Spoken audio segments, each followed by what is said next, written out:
I am yet again mining shooting stars. I like solo scouting these because when no one else finds them, they are so nice to AFK for a little bit of mining XP. I've been working on some requirements for Dragon Slayer 2, and I have a few left to go, mining being one of them, but I think that's what I want to accomplish in this video. Completion of Dragon Slayer 2, and getting the Ava's Assembler.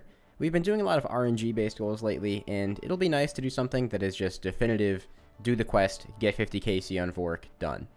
I think I got this star all to myself for now. Hopefully I'm not jinxing it. But that is level 60 mining. Pretty nice. I need 8 more levels, and I'll probably just power mine iron when I'm not AFKing. Maybe I'll go back to sandstone to get a few more buckets of sand, since I also need 62 crafting at some point.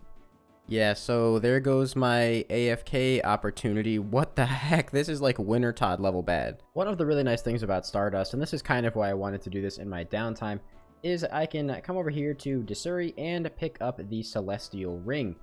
I thought this costed 3k, apparently it's only 2, so I guess I'm just an idiot. But the Celestial Ring is actually really nice. I don't have to charge it, but even uncharged, this gives me a +4 invisible mining boost. So, it might not sound like a big deal, but it's a pretty big deal considering I was doing the stars while AFKing anyway. Hey, there is level 65, mining just 3 levels to go. I'm out here at the quarry. I know you guys are all going to say, "Oh, Dabe, why don't you have Varrock armor?" Honestly, I have to do like a quest or two for the diary, and I just really don't want to do it. And it's a pretty marginal boost to the XP, so I'm really not that worried about it. Honestly, I should be tick manipulating, but I'm too lazy to do that too. I AFK'd MLM for a bit last night, and probably just going to do this until I get enough sand to have Shelby make into glass for the crafting level that I need. Huh. Now, I said I wouldn't mine any stars, but this literally just crashed right next to me. So I'm going to go and get some more water skins and then just come back here. I'm going to grab my buckets of sand first, but you know, that's a really weird thing. I don't think that's ever happened. So let's go ahead and just grab all of these. I don't know how much I have in there. About 3,000. That works out well. I'm going to be doing the rest of my mining training here at the Mining Guild and just power mining iron, because for some reason rocks actually respawn faster here, I think, so I don't really ever have to wait. It's just constant clicking but constant XP. Oh hey, that is level 67 mining, which I did not realize is actually 1,500 total. I know we're a bit behind some of the other teams in skill total, but if we're taking a bit of a diversion away from God Wars, I think that the total levels and just overall achievements should start to climb a lot faster. Well, an agonizing 2 hours of power mining iron later, which by the way is about 60k XP an hour, which is pretty nuts, there is level 68 mining, which I don't even get anything relevant in the pop-up screen for, but that is the requirement for Dragon Slayer 2. I think I still have a couple thieving levels, crafting levels, and maybe something else before I can start. The next thing I decided to work on isn't directly a Dragon Slayer 2 requirement, but it is Fletching, and I just got level 63, which means I can make ruby-tipped adamant bolts. A lot of you guys know that the ruby bolt spec is insanely powerful because it can deal up to 100 damage, and that's pretty much necessary for the Galvek fight and for Vork afterwards. I'm going to see if I can squeak up to 65 to try to get diamond bolts, but I'm not sure if I can. I don't have quite enough supplies to get an entire additional Fletching level. I could always buy it if I decide that's worth it. So that is 64 Fletching. For now, I think this is where I have to stop. Back to Blast Furnace. You might be wondering why, and man, I really wish I had a coal bag, but I need to make all of the adamant ore that I have into bars, and I also realized I have some mithril in the bank. So I might just make that into bars, which should probably get me the rest of the Fletching XP that I need. But I have to make adamant bolts. I pretty much have the level to do it, so it's not really worth going out of my way to do Soul Wars right now, unless we run out of adamant. But thanks to doing Bandos, I actually have a couple hundred. I think I got one drop from Skatizo, and Shelby just put his in here as well, so that's another 76. So that'll be 2,000 bolts. I'd be pretty amazed if I run out. Well, there we go. I just clicked right on through it. That is 65 Fletching, which is the level, I'm pretty sure, to be able to make diamond tipped bolts. Perfect. That means I'll have both types of adamant bolts, and that'll be really useful. Managed to get fairly lucky on this boost for smithing because I actually needed level 73 to make the adamant bolts. And this is going to be my life. It's basically going to be make like 2 or 3 sets of bolts and then world hop. and then make a couple 2 or 3 sets of bolts and world hop, because the timer will tick down. I think it's every 12 or 15 seconds. Really wish we could go back to the days where the boosts would last for like 60 seconds every time you hopped. That would be so much nicer. There is the last of all of the Addy bars that we made. I probably should have saved a couple, but hindsight 2020. We have over 2,000 adamant bolts. Now I just have to throw some feathers on these and then go buy some gems. Honestly, shout out to this gem store, which apparently is still just not really regularly used by people, which I'm kind of surprised about. I could just buy a bunch of rubies and diamonds here.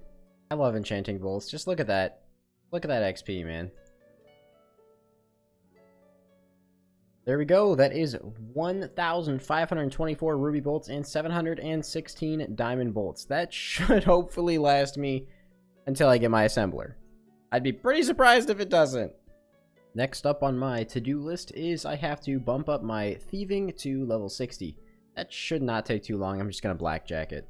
Hey, there is level 60. That took like no time at all. And hey, by the way, if you guys are enjoying the video, make sure you leave a like and a comment and subscribe to the channel if you're not. Over 50% of you aren't subscribed, so would be cool to get 100,000. Don't expect to get it by the end of the year, but feel free to prove me wrong. And thanks to Shelby, I now have more than enough molten glass with all of the sand that I gathered to get myself whatever crafting level I want. Well, there's level 60 crafting and just 2 more levels to go. Also, I can make you birdhouses now. I don't know what level that is for Hunter. Oh, actually, it's 59. Huh. That works out pretty well. I wonder if Shelby has any U-logs sitting around. There we go. 62 crafting, I believe, is the last of the requirements that I need for Dragon Slayer 2. So now I just have to do a ton of quests. I think I want to start off with Lunar Diplomacy. Something else I totally forgot that I can actually do is make a quest hall in my POH and then mount this Amulet of Glory. And that's going to be really useful for whenever I'm on the normal spellbook and need to get to like Edgeville or Karamja, because it's just infinite teleports to Glory Spot. Worst part of Lunar Diplomacy, and you can never change my mind. Alright, there is Lunar Diplomacy completed, which I believe, yeah, gets me up to 29 runecraft. Pretty nice. I think I have like 4 or 5 quests I have to do before I can actually start Dragon Slayer 2. There is Dream Mentor completed, and this actually works out quite well because I want to take a little bit of a break from questing and go to the Nightmare Zone. I need to get more points to be able to buy more redirection scrolls just because it's convenient for getting around the game, but also because I need to imbue my Salve Amulet if I plan on killing Vork to get the Ava's Assembler, and I need to kill it during the quest anyway, so might as well get that done. I wanted to wait until after Dream Mentor to do this though, because you get access to the Dream Mentor bosses, which gives you a lot more potential points. Well, only about 2 hours later, I have nearly 2 million points at Nightmare Zone. Yeah, it's about 1 million points an hour now with the Dream Mentor bosses, as long as you are doing the Hard Rumble. Last time I did this, everyone said do the customizable one, but it's literally 5 times more expensive, and also it's way less points. So yeah, don't do that if you're trying to get points. But there we go. 800k down the drain, and almost enough to imbue my Black Mask. Once I use the Tarn's Book on this, it is 20% accuracy and damage to ranged and magic undead creatures. Another quest off the list, Icthlurin's Little Helper. I think all I have left is A Tale of Two Cats and Legends quest, neither of which are particularly fun, but both doable. Whew. That is never a fun quest to do, but it did get me basically like over 30,000 Herblore XP, which is pretty nice. Got me to 58, which means I can actually use the herb sack whenever I get around to getting one. And that is the completion of Legends quest. Now I think I just have to head back to Berthorpe and complete Tale of Two Cats, and then I think we're good. Woo! Tale of Two Cats, 202 quest points. I can finally start Dragon Slayer 2, I think. I'm pretty sure I have everything at this point. So it begins. I actually really like this quest. It's just long. If you ever wanted an example of how overpowered the quest helper is, this would be it. This is pretty busted. Okay, time for the first fight of Dragon Slayer 2, Robert the Strong. My crush weapon is a dragon mace. I hope this is enough. Alright, so it turns out that either wasn't bad at all, or the dragon mace is way, way better than I thought it was. Didn't really have any problems with Robert the Strong. Okay, time for the quest version of Vork, which is actually a lot weaker than the standard one. So if I can't handle this, there's no way I can handle the regular one. Okay, apparently he wakes up right when you walk in. That is not the same. There we go. That actually wasn't bad at all. That means regular Vork shouldn't be too terrible. Oh. Bruh. It's the second I got in there, he throws a stupid fireball at me, and I die. Okay. Alright, cool. Alright, it's officially RNG Fiesta time. Basically, just begging for ruby bolts. I mean, that's the only way I do this without bruise. Alright, I don't think I'm getting it on this attempt.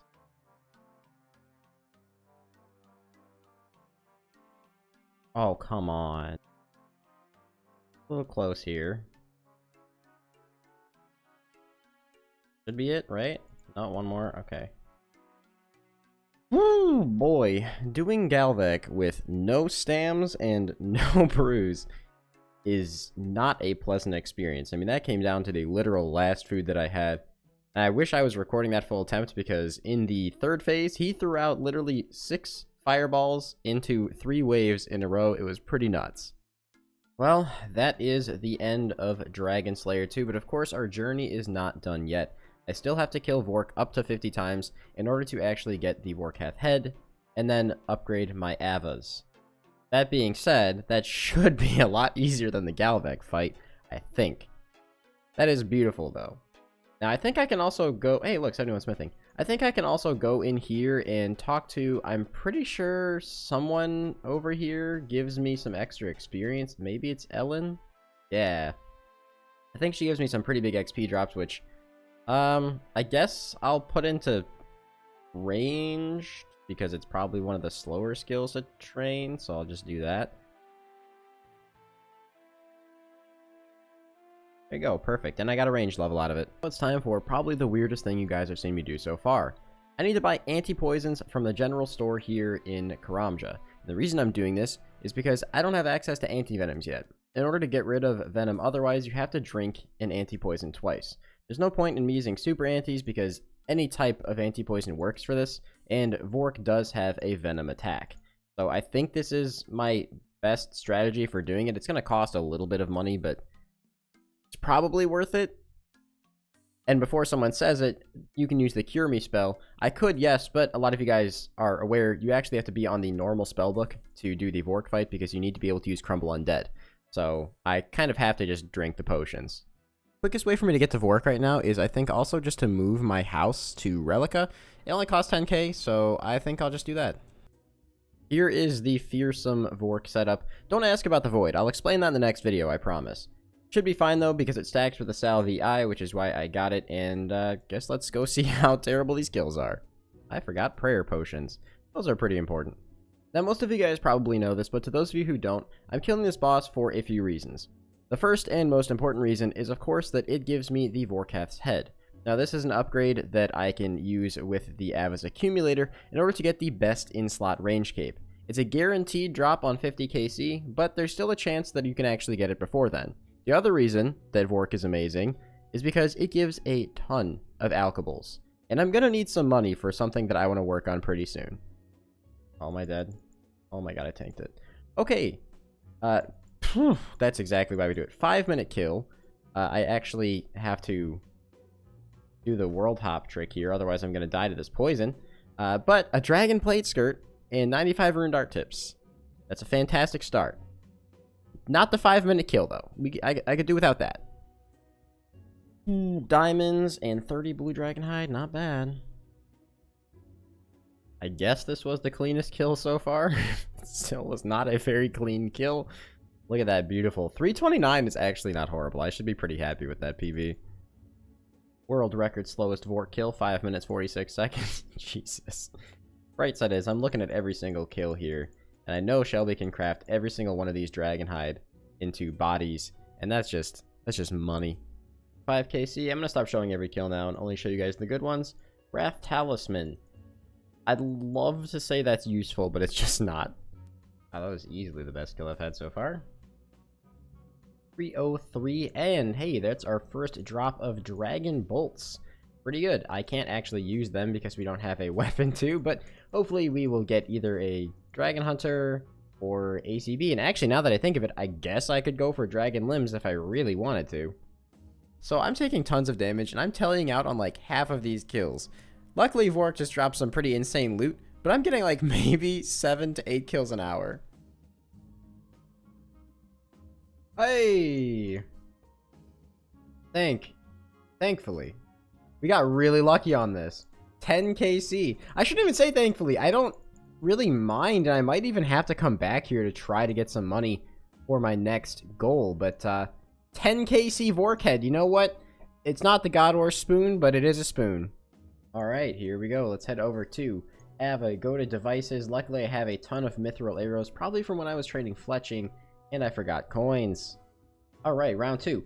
Heading over here to Ava, going to her devices, and of course, making the Ava's assembler. This thing, which automatically gets made while it's on your character, is pretty weird. Has 4 more range accuracy over the previous, which is amazing, and of course, has 2 range strength. Now, that's not that huge, especially because I'm still using a crossbow, but it's pretty nice. And, of course, the also very important factor is that the bolt pickup rate goes from 72% of the Ava's accumulator to 80%. So there are no longer bolts that will be landing on the ground. I never have to worry about picking those up again, which is super, super nice. Really happy with how things have been going so far. And in the next one, we're going to be doing something that you guys might not expect.